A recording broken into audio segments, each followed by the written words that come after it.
Hai semuanya, balik lagi di seri saham bagi pemula. Investasi sangat penting untuk menjaga stabilitas keuangan. Kalau di Indonesia ada bapak investasi yang strateginya investasi beli sahamnya dijadikan pedoman beberapa investor. Siapa lagi kalau bukan LKH? Selain LKH, masih banyak investor sukses yang bisa dijadikan panutan. Salah satunya akan kita bahas dalam video kali ini. Melihat logo yang satu ini, pasti yang pertama kali terpikir salah satu saham bank yang pengen dibeli. Tapi kita tidak akan membahas saham BCA kali ini. Kali ini kita akan membahas Direktur Utama Bank BCA.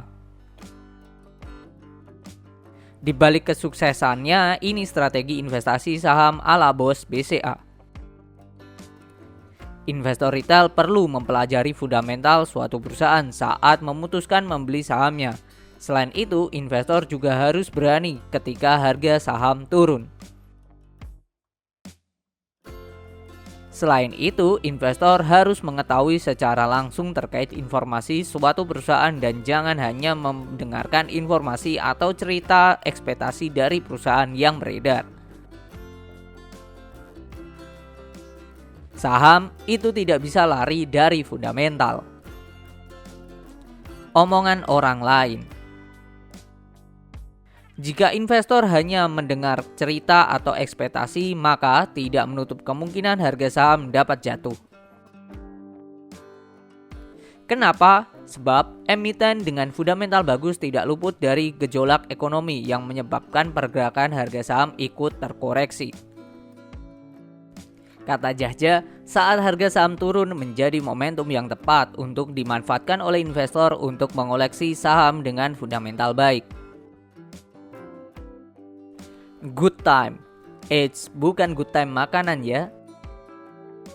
Tapi ketika harga sahamnya turun cukup banyak, it's good time to buy. Tetapi sebaliknya, kalau naik terus jangan beli dan tahan diri. Investor retail. Jangan ikut terpengaruh atau bahkan merasa ketinggalan ketika harga sedang naik. Sebaiknya sabar dan menunggu waktu yang tepat. Invest in bad time, sell in good time, and you will get rich. Strategi investasi ala bos BCA. Penurunan harga saham adalah peluang emas bagi seorang investor, di mana ia bisa membeli saham perusahaan bagus dengan harga murah. Tapi setiap investor punya strategi investasi sendiri ya. Kalau strategi teman-teman apa? Jangan lupa buat subscribe belajar investasi saham ya. Kita belajar bareng di seri saham bagi pemula. Mau tahu strategi investasi ala BIS? Ikutin terus video kita masih di seputar saham bagi pemula, tentunya di YouTube Belajar Investasi Saham.